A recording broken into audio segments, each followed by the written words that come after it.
Olá, muito bom dia. São 10 horas no horário de Brasília e a partir de agora você fica por dentro das informações do Brasil e do mundo. E eu começo essa edição falando de pandemia. Especialistas defendem a volta do uso de máscaras em ambientes fechados. A discussão sobre a proteção voltou à tona após o governo de São Paulo fazer a mesma recomendação. A mudança na orientação ocorre em meio a uma alta de 120% de internações por Covid-19 em maio. Apesar do crescimento, 10 milhões de pessoas ainda estão com dose de reforço da vacina atrasada em São Paulo. O Comitê de Saúde do Estado de São Paulo afirma que a medida foi colocada como uma recomendação, em função das dificuldades de se criar fiscalizações e penalidades. Com um bom senso das pessoas e como está recomendável, é muito a partir do conforto também que cada um sente para poder utilizar ou não a máscara. Para o infectologista, mesmo com a diminuição da contaminação da Covid-19, a obrigatoriedade do uso de máscaras em ambientes fechados deveria ter sido mantida. Em ambientes fechados, enquanto nós estivermos diante de uma pandemia,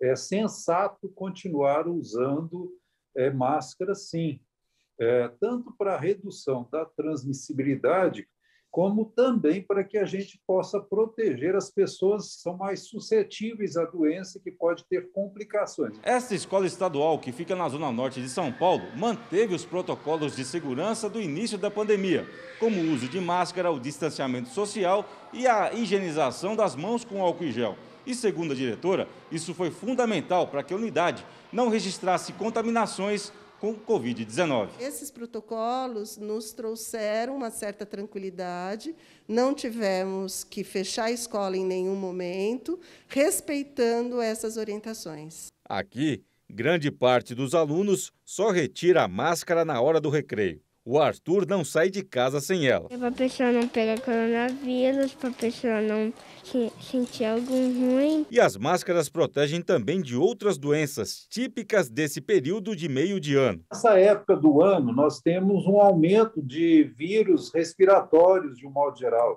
Vírus sinciciais, o próprio influenza, né, outono e inverno, né, e, obviamente, poucos vírus nós temos como proteger contra eles, como é o caso da influenza, que tem vacina. E aí as pessoas, infelizmente, não se protegem, né? O grau de percentual de pessoas protegidas contra a influenza tem sido baixo, aquém do desejado. Então, nós temos que ter esses cuidados e manter o uso da máscara em ambientes fechados, sim. Orientação que a Laura segue e recomenda. Porque senão, se a gente pegar Covid, as pessoas acabam morrendo. Olha, e a Prefeitura da cidade de São Paulo seguiu o governo do estado e passou a recomendar também o uso da máscara em ambientes fechados. E mudando de assunto, a inflação, a gente fala agora de economia, né? A inflação tem obrigado muitos brasileiros a mudar os hábitos de consumo. A conta de energia, a água e a compra de alimentos foram os itens mais afetados. Um estudo da Associação Brasileira de Defesa do Consumidor apontou que mais de 90% dos brasileiros mudaram hábitos de consumo por causa da inflação no país. O indicador chegou a 12,13% no acumulado de 12 meses, em abril deste ano. O levantamento revelou que as principais mudanças feitas estão relacionadas ao uso de energia e de água, aos hábitos de mobilidade e ainda à alimentação.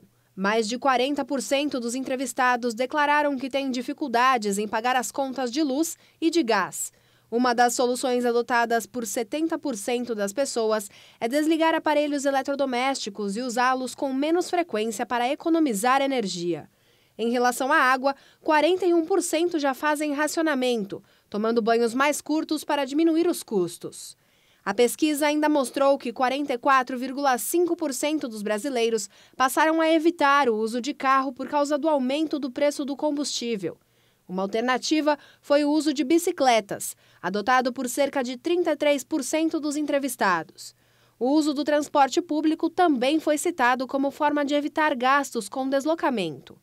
O consumo de alimentos foi outra parte importante impactada pela alta dos preços. Quase a metade dos entrevistados afirmou que diminuiu o consumo de carne bovina, frango e peixe para reduzir os custos. Já a escolha de produtos de marcas mais baratas é uma prática adotada por cerca de 65% das pessoas. E a onda de violência continua nos Estados Unidos. Desta vez, um ataque a um hospital em Oklahoma acabou com pessoas mortas e feridas. Ao menos 3 pessoas morreram nesta quarta-feira nas mãos de um atirador que também perdeu a vida no campus de um hospital de Tulsa, no Oklahoma.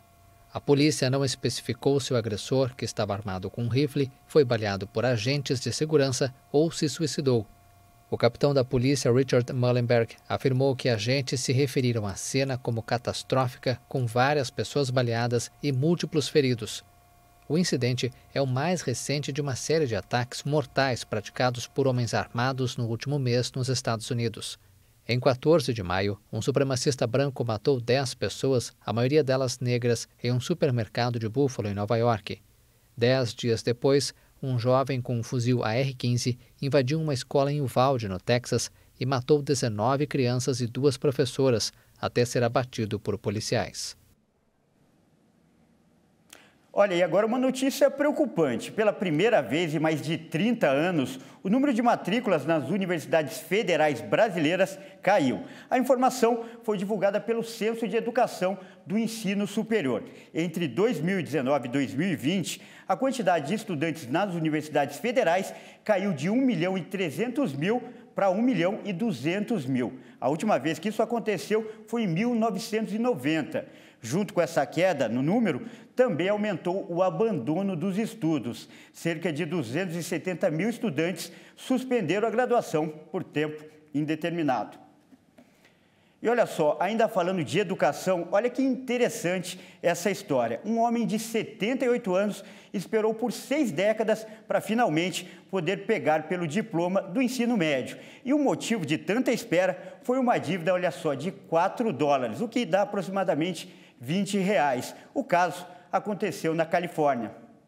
Ted Sams estudou na San Gabriel High School, na cidade de Pasadena. 5 dias antes do final do ano letivo do último ano do ensino médio, em 1962, foi suspenso.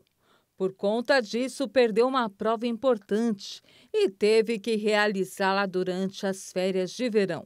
Mas, quando recebeu as notas finais, a escola se recusou a entregar o diploma, em razão de uma dívida de um livro de apenas $4 com a instituição. Para a sorte de Ted, a escola manteve o documento trancado nos arquivos e 60 anos depois, ele pôde realizar sua formatura.